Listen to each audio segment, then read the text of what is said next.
CNN. Whoop. Hey, the camera just went off. I can't imagine. I'm not against the media. I'm against the fake media.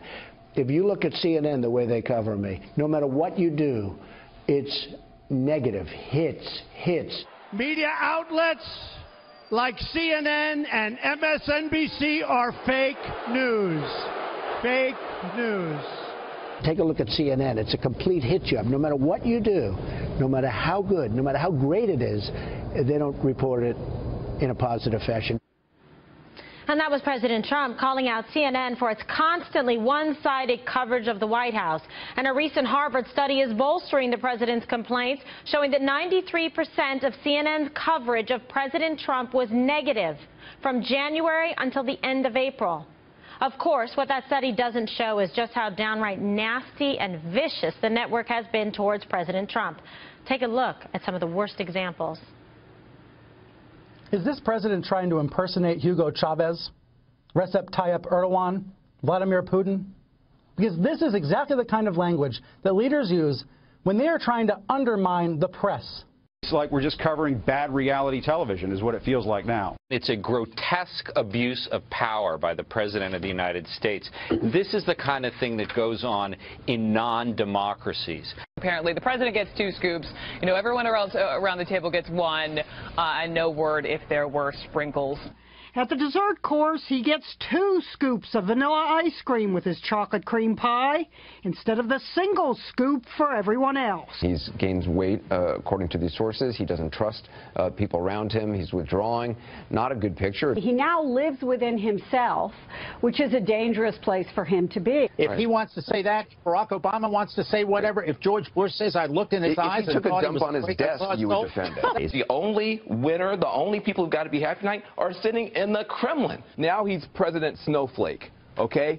Everything he said, oh, they're mean to me and they don't like me and I just don't understand it and it's not fair. This was a white lash. This was a white lash against a changing country. It was a white lash against a black president in part. Joining us now is reactionist, psychology expert, and radio talk show host Gina Loudon, as well as filmmaker Dinesh D'Souza. Thank you so much for being on Hannity tonight. Dinesh, I'm going to begin with you. So what do you make of this, the recent jab that the president took at CNN on Twitter, the meme that he put out, and this, comes on the heels of them having to fire 3 of their reporters, apologize, a retraction, and then now the Harvard study showing just how biased that their stories have been over the course of time that they did that analysis? I think that CNN and much of the national media is very dismayed because Trump is the first Republican president to strike directly back at the media. Previous Republicans have either ducked or tried to ignore the media. Even Reagan, in his avuncular fashion, tried to go over the heads of the media. But he never confronted the media with the same gladiatorial directness as Trump. So I think with Trump, he's a culture warrior. He's fighting not just on the political, but on the cultural front. He knows how to get to these guys. He's very good at it. And the reason that they're upset is not because he's ineffective. It's because he's so effective. Yeah, I think that's very true. Dr. Loudon, what do you make of this? Because you saw there at CNN they were calling him, and Van Jones called him President, snowflake, saying that he's just being too sensitive. Then they were doing some bizarre psychoanalysis, saying that perhaps he's lonely and angry, and that's why he's doing that. I mean, are they trying to deflect away from their network that is failing and is in the middle of a credibility crisis? I think what they don't realize, Kimberly, and I wrote about this today in FoxNews.com, I think they don't realize that every time they focus on a tweet or a meme or something that definitely got the American people's attention, they are completely vindicating this president when he says that they are fake news, when he says that this is a witch hunt. And I think while they think that they are sort of covering so that the Democrats can just continue to obstruct and be the party of no, what I think is in fact happening is that they are self-destructing, and the president's going to see to it that he carries this through to fruition.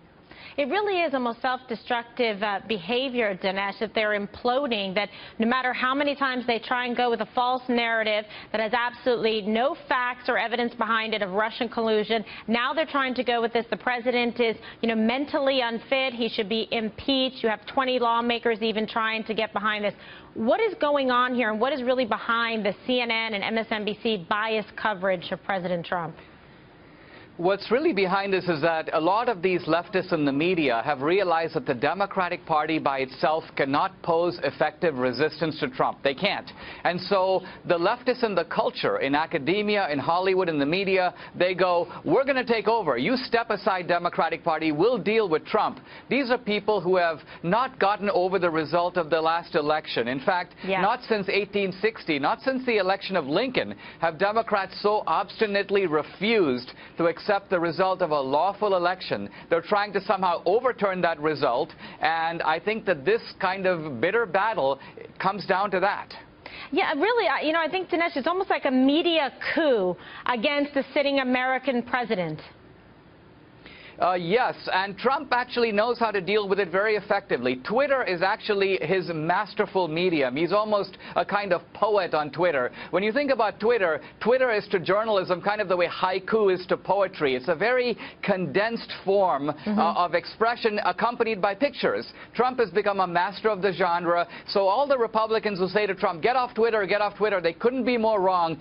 Stay on Twitter is Trump's mantra. Yeah, all right. Well, Dr. Loudon, do you see anything mentally ill or unfit about wanting to defend yourself and the president being transparent and consistent just like he was with communicating with the American people on Twitter?